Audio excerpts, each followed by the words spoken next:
Hi everyone, welcome back to my channel. Today I'm just gonna give you a hair salon horror story. um I've had maybe about two bad experiences so far going to hairdressers because I do my hair most of the times. This one was about 2 years ago. I had just come across the crocheting, the method of crocheting your natural hair.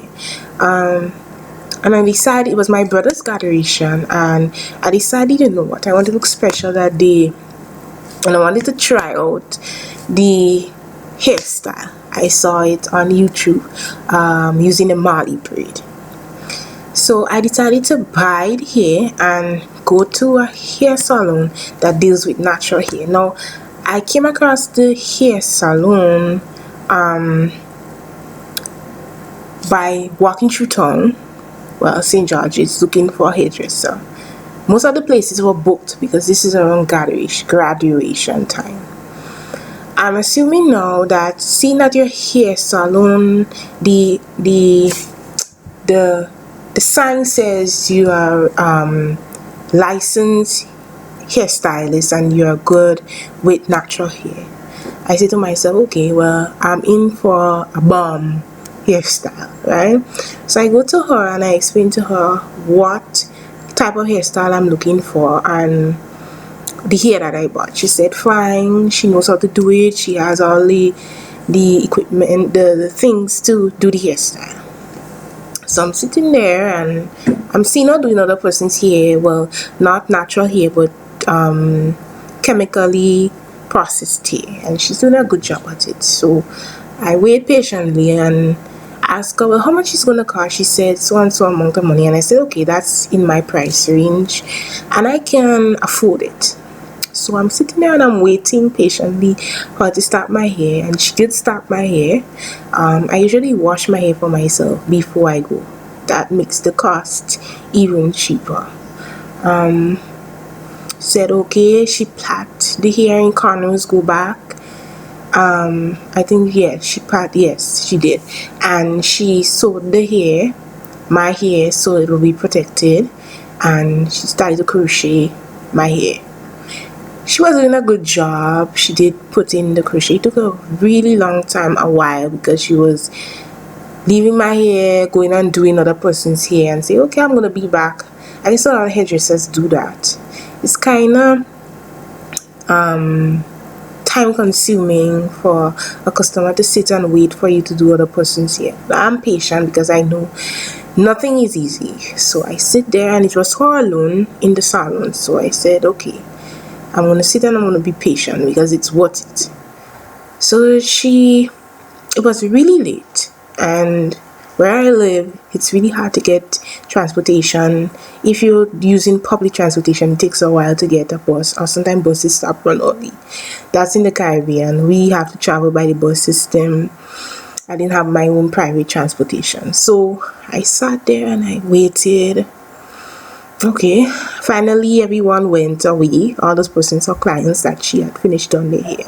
So I'm saying, okay, so I'm seeing her doing great work with their hair. So I said, mine is in for, greatness. So she finished up the hair and she told me, okay, it doesn't make sense doing the curls as yet, putting the rods as yet, because it's going to take some time and it's already late. So I end up leaving the salon with my hair half done and said, okay, you're not going to pay me today, you're going to come back tomorrow and I'm going to finish the hairstyle and then you're going to pay me. So I said, okay, no problem. I have no problem with coming back early tomorrow and you using the rods to curl the hair. So curling rods to curl my hair. So I went back the next day in hope. Everyone was liking the hairstyle already with all the curls. Like, wow, is that your hair? It looks so wonderful. So I went back now and I'm saying, oh my god, I'm going to look good. Real good. So I went back there and I sat. And she's putting in the rods and I'm hopeful and I'm saying in my mind, oh my god, I'm going to look good. I'm going to definitely look good for this graduation.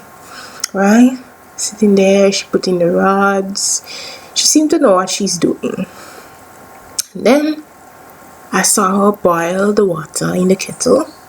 And I'm sitting there, I'm saying, oh my God, this water, it looks hot.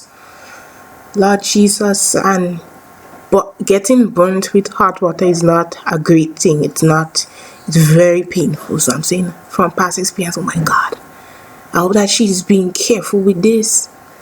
So I'm there now, and she says, okay, I see her grab a little teacup. And she puts some of the hot water in, and she says, you have to stay still in us. You have to stay still. So I'm in my mind saying, well, what the hell is going on? How am I to stay still with hot water over my head in a little teacup? So I sit there, and she starts saying to me,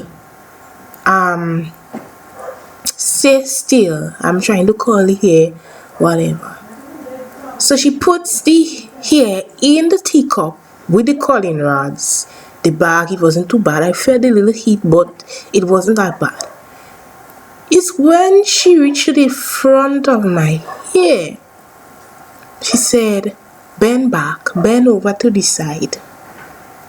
My friends, as I bent to the side, the teacup with the water, some of the water fell on top my forehead.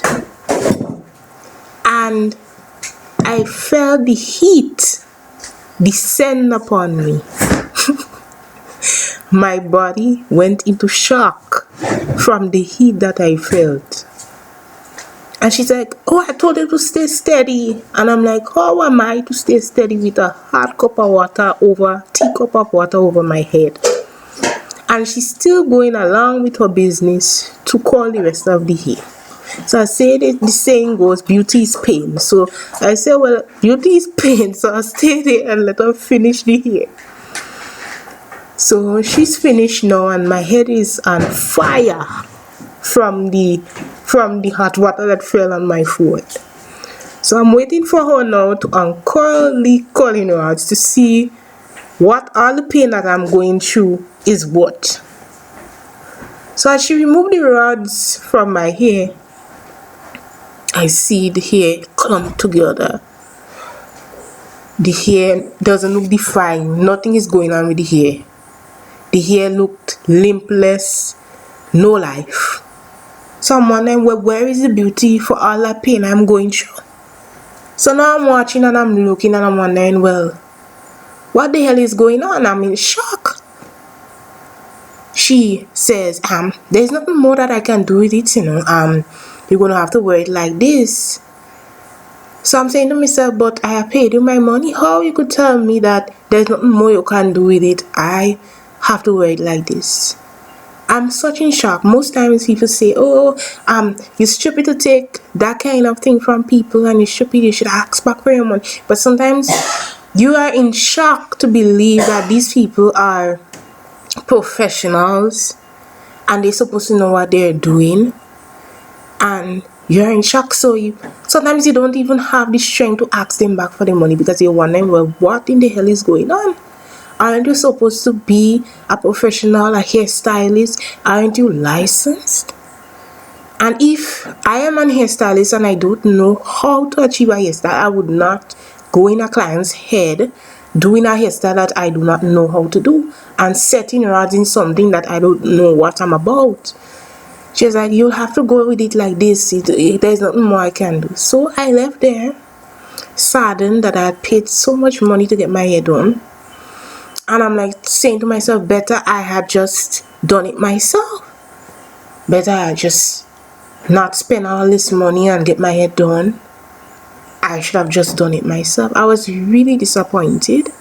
But at the end of the day, I went home, and with a little of God's grace and a miracle, I end up combing out the curls and fluffing it a bit with the Afro comb. And I was able to achieve a better outcome that she had done. So sometimes I say to myself, I say to people, I say, it's best sometimes to get things done the right way. It's best to do it yourself at times. And from my experience, I would tell anyone, especially persons that have natural hair, to know who you are putting to do your hair, knowing who you are going to do certain styles, because not everyone is aware of the different trends that are existing in terms of the natural hair community. Not everyone knows how to do hair properly. So please like and subscribe to my channel. Thank you.